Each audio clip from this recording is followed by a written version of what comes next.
मल्लाह का बेटा है, जाल में हम मछली फंसाते हैं, हम फंसते नहीं हैं।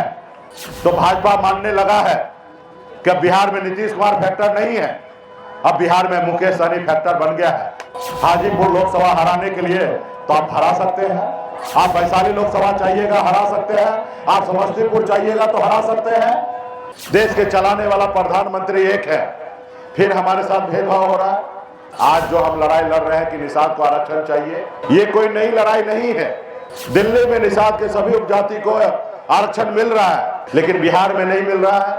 उनको पता है जिस रोज ये सोया हुआ शेर जग जाएगा, उस रोज लालू प्रसाद यादव जी के जैसे अकेले अपने दम पर बिहार में सरकार बना लेगा। और 137 जिला में एक भी निषाद का बेटा कलेक्टर नहीं है, और आरक्षण मिल गया होता तो आज निषाद मल्लाह का बेटा कलेक्टर होता, राज्य का मुख्यमंत्री और देश का प्रधानमंत्री बनेगा, चाहे वह गरीब मजदूर का बेटा, किसान का बेटा क्यों ना हो। लालू जी ने दल बनाया, जब दल बना उनके लोगों ने उनको साथ दिया, जब दल को बल मिला तो 15 साल बिहार के मुख्यमंत्री थे, और आज भी उनकी सरकार है।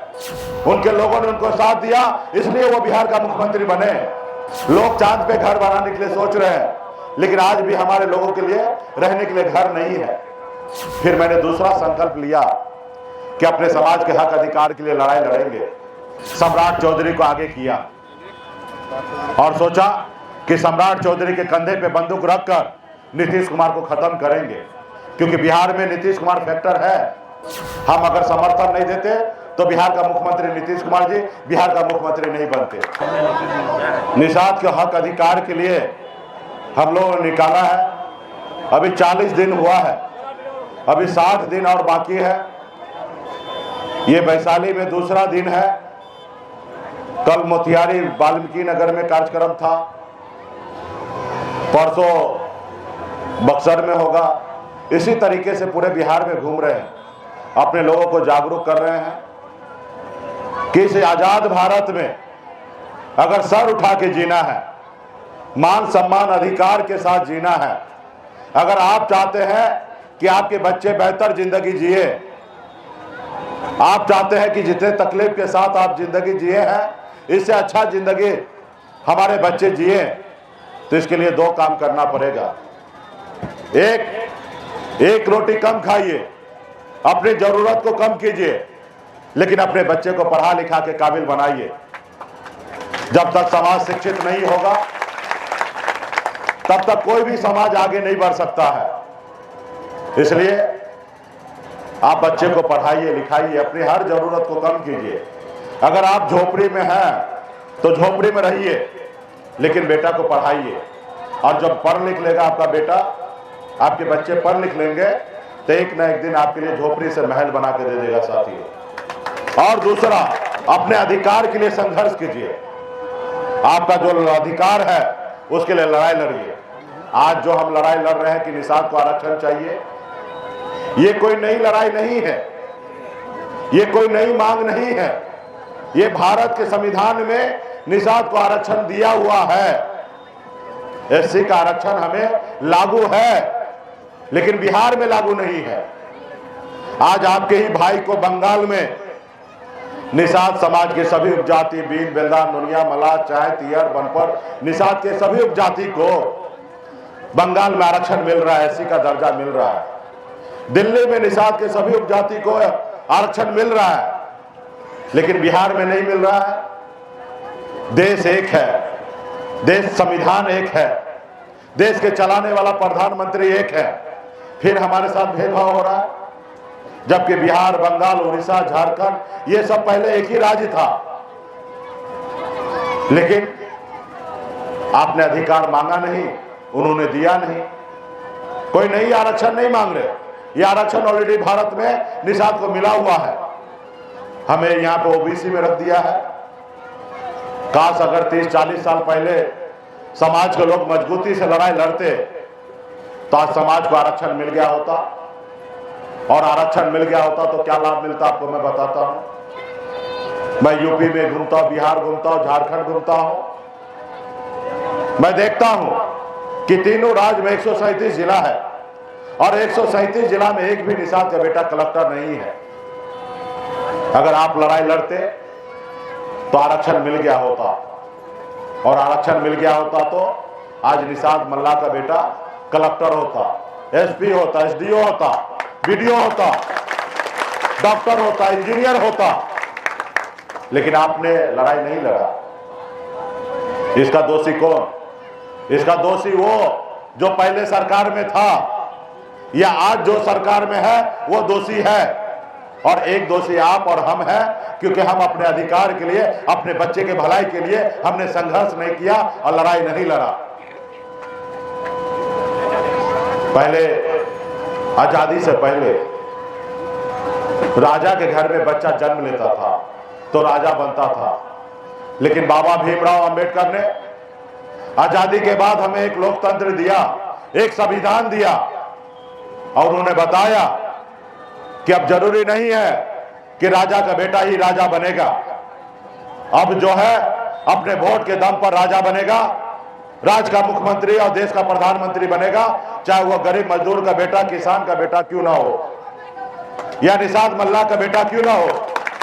अपने वोट के दम पर राज्य का मुख्यमंत्री और देश का प्रधानमंत्री बन सकता है साथियों। लेकिन आपने अपने वोट को, ताकत को समझा नहीं। आप अपने अधिकार की लड़ाई नहीं लड़े। जो लोग अपने वोट को, अधिकार को समझा, वो समाज देखिए कहां से कहां निकल गया है। जैसे आदरणीय लालू प्रसाद यादव जी ने, मुलायम सिंह यादव जी ने, स्वर्गीय पासवान जी ने, बहन मायावती ने, इन लोगों ने अपने वोट को, अधिकार को समझा, संघर्ष किया, लड़ाई लड़ा। लालू जी ने दल बनाया। जब दल बना, उनके लोगों ने उनको साथ दिया। जब उनके लोगों ने उनको साथ दिया, उनके दल को बल मिला। जब दल को बल मिला तो 15 साल बिहार के मुख्यमंत्री थे, और आज भी उनकी सरकार है। आज वो कहां पहुंचे हैं? ये सब संघर्ष के बदौलत हुआ। लालू जी कोई पैसे के दम पे राजनीति नहीं किए, या पैसे के दम पर बिहार का मुख्यमंत्री नहीं बने, वो संघर्ष के बदौलत बने। उनके लोगों ने उनको साथ दिया, इसलिए वो बिहार का मुख्यमंत्री बने। और आज देखिए वो समाज कहां पहुंचा और आप कहां हैं। तो इसलिए साथियों, आप अपने बच्चे का भविष्य को अगर बेहतर देखना चाहते हैं, उनको हक अधिकार देना चाहते हैं, तो आपको लड़ाई लड़ना पड़ेगा, संकल्प लेना पड़ेगा। बेगर संकल्प लिए कोई भी लड़ाई नहीं जीता जाता है साथियों। आपको कोई भी लड़ाई लड़ना है तो संकल्प करना पड़ेगा। कोई भी काम अच्छा करना है तो संकल्प करना पड़ेगा। जैसे हमारे पूर्वज ने एक संकल्प लिया था कि हम देश को आजाद कराएंगे। 250 साल अंग्रेज से लड़ाई लड़ा, हजारों लाखों की संख्या में हमारे पूर्वज ने मरा, शहीद हुआ, फिर देश आजाद हुआ। क्योंकि वो एक मजबूत संकल्प ले चुका था कि हम अंग्रेज को मार के भगाएंगे और देश को आजाद कराएंगे। तो इसलिए साथियों, आपने दशरथ राम मांझी जी को अपने जाना होगा। मांझी जी ने कसम खाया, संकल्प लिया कि जब तक पहाड़ को तोड़ेंगे नहीं तब तक छोड़ेंगे नहीं। उन्होंने अकेले पहाड़ को तोड़कर रास्ता बना दिया साथियों। वैसे संकल्प आपको लेना पड़ेगा कि अगर आप अपने बच्चे का बेहतर भविष्य देखना चाहते हैं तो संकल्प लेना पड़ेगा कि एक रोटी हम कम खाएंगे, लेकिन अपने बच्चे को पढ़ाएंगे, लिखाएंगे, काबिल बनाएंगे। आपको संकल्प लेना पड़ेगा कि समाज के हक अधिकार के लिए, लड़ाई के लिए हम पसीना नहीं खून बहाने के लिए तैयार रहेंगे, और ऐसे आपको संकल्प लेना पड़ेगा। समाज में भाईचारा बना के रखना पड़ेगा, ऐसे संकल्प लेना पड़ेगा। जब संकल्प लीजिएगा तो आगे बढ़िएगा। आज मुझे देखिए, मैं एक जीता जाता उदाहरण हूं। मैंने भी बचपन में संकल्प लिया था। मैं एक गरीब घर में जन्म लिया। पिताजी मछली मारते थे, दादाजी मछली मारते थे, ऐसे ही परिवार में मेरा भी जन्म हुआ। मैंने भी बचपन अभाव में जीता है, गरीबी से लड़ाई लड़ा। मुंबई जैसे शहर जा गया, मजदूरी किया, मात्र 900 रुपया महीने पे नौकरी करता था। लेकिन संघर्ष के बदौलत मैंने मुंबई जैसे शहर में अपनी कामयाबी को झंडा गाड़ा, एक बेहतर जिंदगी जी रहा था। लेकिन जब मैं मुड़ के देखा बिहार को तो मैंने देखा हमारे लोग बहुत पीछे रह गए। लोग चांद पे घर बनाने के लिए सोच रहे हैं, लेकिन आज भी हमारे लोगों के लिए रहने के लिए घर नहीं है। फिर मैंने दूसरा संकल्प लिया कि अपने समाज के हक अधिकार के लिए लड़ाई लड़ेंगे। और मैंने बॉम्बे में ऐशो आराम की जिंदगी को छोड़कर, घर परिवार बच्चे को छोड़कर पिछले 9 सालों से लगातार आपके हक अधिकार के लिए पूरे बिहार में लड़ाई लड़ रहा हूं साथियों।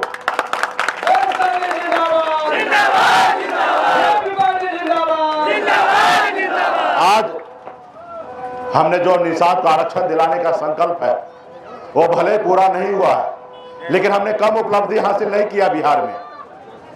आज से 5 साल 8 साल पहले कोई इस समाज को जानना नहीं चाहता था, कोई समाज को नोटिस नहीं करता था, लेकिन आज बिहार में हर जाति धर्म के लोग आज समाज को जानने पहचानने लगा और नोटिस करने लगा है। कल तक हमारा समाज एक टिकट मांगने के लिए अपनी पूरी जिंदगी को बिता देता था, अपनी चप्पल घिस देता था, एक टिकट नसीब नहीं होता था। आज निषाद का बेटा टिकट मांग नहीं रहा, टिकट बांटने का काम कर रहा। ये हमारी उपलब्धि है। आपने देखा 2020 में 4 विधायक हमने बनाया, अपने दम पे बिहार में सरकार में मंत्री बना, हमारे सहयोग से बिहार में सरकार बना। सरकार का चाबी मेरे पास था, मैं जिसको चाहता उसको सरकार बना सकता था, लेकिन मैंने ईमानदारी के परिचय दिया, क्योंकि हम एकलव्य के वंशज हैं, अमर शहीद जुब्बा सहनी के वंशज हैं, वीरांगना फूलन के वंशज हैं। हम कभी किसी के साथ गद्दारी नहीं करते। हमने उनके साथ रहा और बिहार को मुख्यमंत्री नीतीश कुमार को बनाने का काम किया। हम अगर समर्थन नहीं देते तो बिहार का मुख्यमंत्री नीतीश कुमार जी बिहार का मुख्यमंत्री नहीं बनते। आजादी के 75 साल बाद पहली बार ऐसे इतिहास को हमने दोहराने का काम किया। ये इतिहास कभी मिटेगा नहीं। जब तक ये भारत रहेगा तब तक विधानसभा में अगर जिक्र होगा कि 2020 का सरकार किसने बनाया, तो उसमें एक नाम सन ऑफ मल्ला का आएगा कि एक मल्ला के बेटा ने सरकार बनाया। और ये कैसे हुआ, ये क्यों हुआ, कैसे हुआ? ये हुआ जब आप अपने अधिकार के लिए रोड पे उतर गए। आपने हमें अपना भाई, अपना बेटा, अपना नेता माना, इसलिए ऐसा हुआ। आप फिक्र करने लगे कि आपने अपने बच्चे के अधिकार के लिए आप लड़ाई लड़ना चाहते हैं, तब हुआ।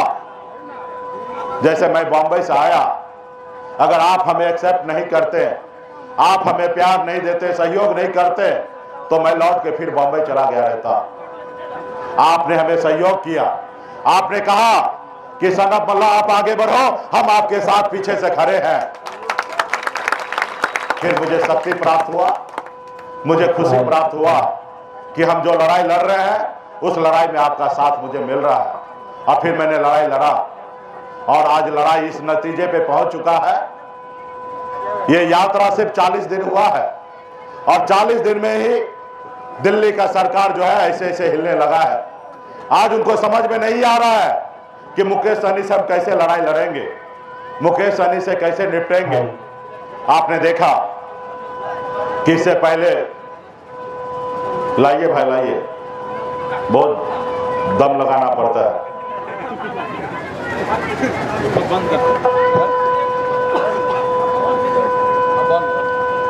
तो इसलिए साथियों, आज आपको हमको आने वाला समय में लड़ाई लड़ना है। अभी मोदी जी को फिर से प्रधानमंत्री बनना है और एक तरफ विपक्ष के लोगों को प्रधानमंत्री बनना है, और ना ही हमें बनना है प्रधानमंत्री। हमें तो सिर्फ आरक्षण चाहिए। जो बंगाल में निषाद का आरक्षण है वही आरक्षण हमें बिहार में चाहिए। हम कोई नई आरक्षण नहीं मांग रहे। अभी दिल्ली परेशान है। आपने देखा कि बिहार में नीतीश कुमार जी एनडीए से बाहर निकल गए और बीजेपी परेशान हो गया कि लव कुश को कैसे तोड़ेंगे, क्योंकि बिहार में लव कुश हमारे साथ नहीं रहेगा। रहने से 2015 में जो हुआ वो फिर से हो जाएगा। हम सत्ता से बाहर होंगे। एक रणनीति बनाया, सम्राट चौधरी को आगे किया और सोचा कि सम्राट चौधरी के कंधे पे बंदूक रखकर नीतीश कुमार को खत्म करेंगे, क्योंकि बिहार में नीतीश कुमार फैक्टर है। तो भाजपा मानने लगा है कि बिहार में नीतीश कुमार फैक्टर नहीं है, अब बिहार में मुकेश सहनी फैक्टर बन गया है। आज यहाँ पे आप मान लीजिए, अगर आप चाहिएगा हाजीपुर लोकसभा हराने के लिए तो आप हरा सकते हैं, आप वैशाली लोकसभा चाहिएगा हरा सकते हैं, आप समस्तीपुर चाहिएगा तो हरा सकते हैं। 134 लोकसभा क्षेत्र है तीनों राज्य में, 60 लोकसभा सीट ऐसा है जहां निषाद समाज निर्णायक वोट है। हम जिनको साथ रहेंगे वो 60 लोकसभा सीट जीतेंगे और जिनके साथ नहीं रहेंगे वो 60 लोकसभा सीट हारेंगे। साथियों, ये हमारी ताकत है। सिर्फ जरूरी है कि सही से संकल्प लेना, जैसे लालू प्रसाद यादव जी संकल्प लिए थे, जैसे उनके समाज के लोगों ने संकल्प लिया था, वैसे आपको भी लेना पड़ेगा। आज बिहार में हमने आपको बताया ना, हमने मुख्यमंत्री बनाने का काम किया, हम मंत्री बने अपने दम पर। और आपने देखा कि एक गरीब पिछड़ा मल्लाह का बेटा आजादी के 75 साल के बाद बिहार में अपने दम पर मंत्री बना। तो वो लोग, जो लोग आपको चाहता कि गुलाम बना के रखे, वो नहीं चाहता कि आपके बच्चे सर उठा के जिए, उन लोगों ने क्या किया, उसको हजम नहीं हुआ कि एक गरीब मछुआरा का बेटा आज बिहार में मंत्री बन गया है। इस सोया हुआ शेर को जगा रहा है। निषाद समाज सोया हुआ शेर है, उनको पता है जिस रोज ये सोया हुआ शेर जग जाएगा उस रोज लालू प्रसाद यादव जी के जैसे अकेले अपने दम पर बिहार में सरकार बना लेगा, अकेले अपने दम पे सरकार बना लेगा। तो इसको रोको, इस समाज को रोकने के लिए इसका आवाज मुकेश सहनी बन चुका है। मुकेश सहनी को खत्म करोगे तो इनका समाज रुकेगा, खत्म होगा। और उन्होंने एक रणनीति के तहत हमारे विधायक को खरीद लिया, हमें सरकार से बाहर कर दिया, जो सरकार हमने बनाया था, सिर्फ इसलिए क्योंकि आपका आवाज को दबाना चाह रहा था। आज झुका है, मेरे पास आ रहा है। लोग कहते हैं कि दोस्ती कर लीजिए, अपनी पार्टी को विलय कर लीजिए और अगला मुख्यमंत्री आप बन जाइए। हमने कहा भाई, हम मलाह है, मलाह के बेटा है, जाल में मछली फंसाते हैं, हम फंसते नहीं हैं।